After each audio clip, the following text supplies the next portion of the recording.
Hi everyone, welcome to my channel, Root Yoga Therapy. I'm your certified yoga therapist, Jasmine Leventhal, and today's postpartum practice is all about core health.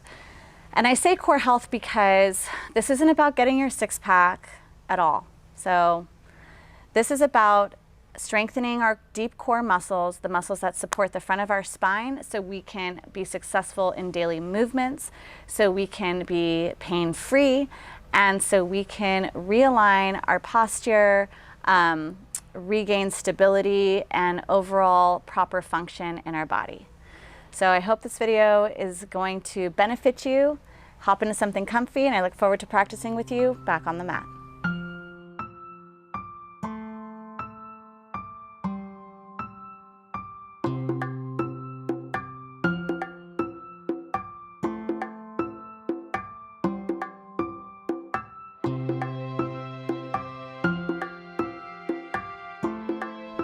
Welcome back. So one of the first things I like to teach when I'm teaching core health is basic breathing techniques. And this is important because when you are breathing in a functional way, it actually will help strengthen those deep core muscles. And oftentimes we could be in a dysfunctional breathing pattern, particularly if we're somebody who's going through postpartum anxiety or depression. So we're going to start with that basic breath, and we'll do that on our back. So go ahead and find the comfortable position on your back. And we're going to have the knees bent and the feet planted down. And you can already notice if you have like an excessive arch in this lower part of your back, meaning like the lower part of your back and mat, there's quite a bit of space. We're going to try and find a neutral spine, and we can do that by drawing the tailbone down towards the heels and lengthening through the lower back. Now, some of us might have that just due to an excessive anterior tilt of the pelvis. And so if that's you, start to find that alignment in your lower back. The lower back does not need to be touching the mat, but you need to have a neutral spine.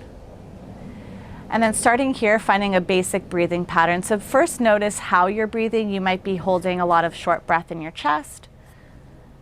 And you might feel your chest going up and down and little or no activity in the belly. And we want to change that. We want to bring the breath down into the belly. When we have that short chest breath, especially for those of us who might be experiencing some postpartum anxiety, that can actually exacerbate the anxiety or anxious feelings. So we're going to find those deep belly breaths. And on the inhale, you want to feel that belly rise. And exhale, you're going to draw the navel down towards the front of your spine. So really think about pulling the navel down and in. Inhale, belly rise. Exhale, draw it in. And a few more. Inhale. Exhale. Now in these next few cycles, see how much air you can push out. Like, try and completely empty the breath. Inhale, fill it up. Chest is barely moving or not at all, and now belly is being the main mover here. Exhale, all the breath out. Inhale. Exhale. Last one. Inhale. Exhale. Good. Now that's the kind of breath we're going to want to maintain throughout this practice. So again, let's find our pelvic tilts. Inhale, you're going to tilt your pelvis forward. Find that over excessive arching in the lower back. As you exhale, draw the navel in as the tailbone moves down. And I'm going to put my hands up here just so you can see. Inhale. Exhale. So we're moving through a posterior and anterior tilt of the pelvis. Inhale. Exhale. Two more. Inhale. Exhale. Last one. Inhale. Exhale. Good. Pausing here in this kind of tightened position. And then keeping your left foot down, just lift your right foot off the mat. Good. As you take the inhale, draw the toes down.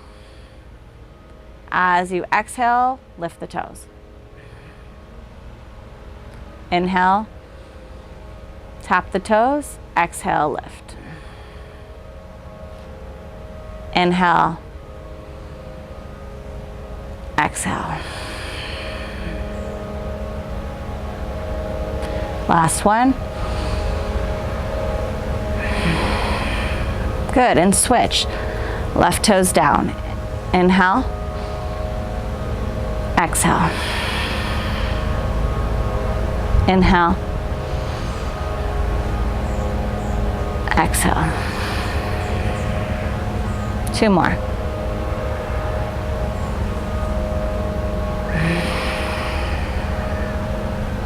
Last one. Good, pause. Keep the left leg lifted, lift the right to match it, and see if you can drop both toes down at the same time, lift them up together. Inhale, exhale. Now if this is challenging, just go back to doing 1 foot at a time. Inhale, exhale. 2 more. Inhale, exhale. Last one. Inhale, exhale. Good. Now pausing here, take your knees a little further out so they're more of a 90-degree angle. Now all these exercises too are the things that you're going to want to do, and if you have something like diastasis recti where you have the separating of the abdominal muscles, we don't want to do any traditional crunches, we don't want to do any planks because we don't want to continue to put pressure and weight onto that separation, because that is how the separation can get further apart or worsen. So we want to do things that are going to draw the abdomen inward, that are going to close the gap and keep the weight off that separation. And so doing things on your back is a great way. And one of my favorite exercises is this one. It is, they call it dead bug. So we'll start by doing opposite arm and opposite leg. So on the inhale, you're going to extend. Right arm will go out, left leg will go out. Now if this is too much, lower that right foot down and keep it there as a stabilizer. As you exhale, you'll bring both arm and leg back to that starting position. So you can continue this way with the right foot down. Inhaling as you extend, exhaling as you draw it in. So this is step 1, or modification. Otherwise, we're in full position and you're just working on right arm and left leg.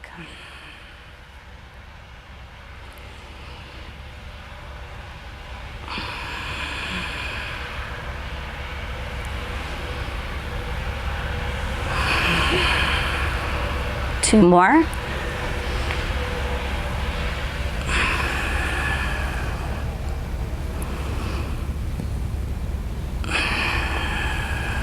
Good, pause, take a break, release the feet.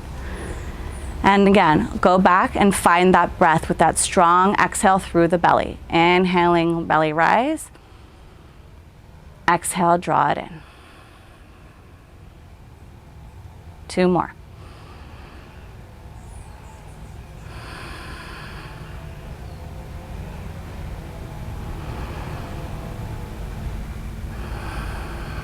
Good. Now feet are going to lift back into that starting position. Hands are right above the shoulders, knees over the hips. If this was too much, drop that left leg down. And then as you inhale, right leg moves out, left arm back. As you exhale, draw it in. Inhale. Exhale.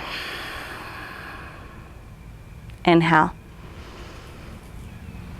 Exhale. Now continue on. Maybe at this point you want to try going further if you were doing the modification.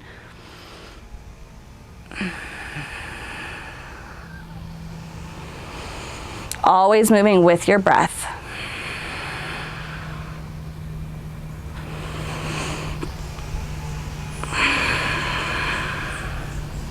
Last one.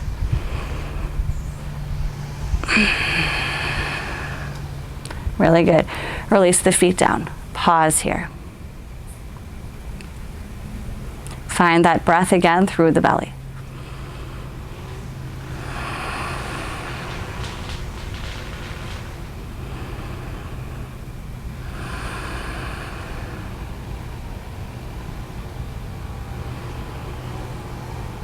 Now, one of my other favorite exercises, you're gonna go ahead and grab one of your blocks. This will be the last one we'll work on today. Place it in between the inner thighs. Now you can have the knees bent at a 90-degree angle. We're just gonna do slight hip tucks or hip lifts. You're gonna squeeze the block to help work the adductors, and that'll help working into the pelvic floor. Or you can do this with the feet straight and kind of pop the hips off the mat. So every time you go upward with the hips, you're taking that exhalation. Now it's not a swaying of the legs, it's just a little lift of the hips. So again, it would look like that with the knees bent, or like that with the knees, legs straight.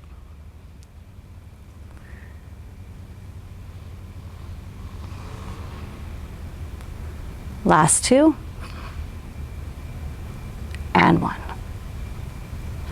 Good, slowly bend the knees if they're not already, land the feet down, and release. Pull the knees into the chest.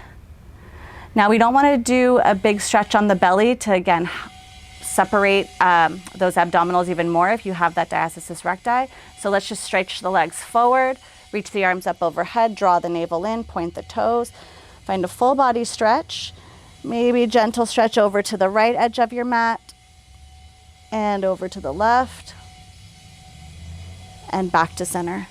When you're ready, slowly roll on up. Now again, this is a really good starting point to help start to strengthen those muscles that support the front of our spine, those deep core muscles. As we start to heal in our core, we can move to planks and different variations of that as they become more relevant for our needs. And if you're healed here with your diastasis recti, if that's what you have, then planks can be introduced at a later time. But please start here. I know it's tempting to go and try and work a very hard superficial ab work exercise because that's what you feel might get your tummy flat, but I'm telling you, it's not it. Start here. I promise it will heal in time, and most importantly, we'll be using our abdominals to help our body function in a proper, sustainable way. I hope you enjoyed this practice. Namaste.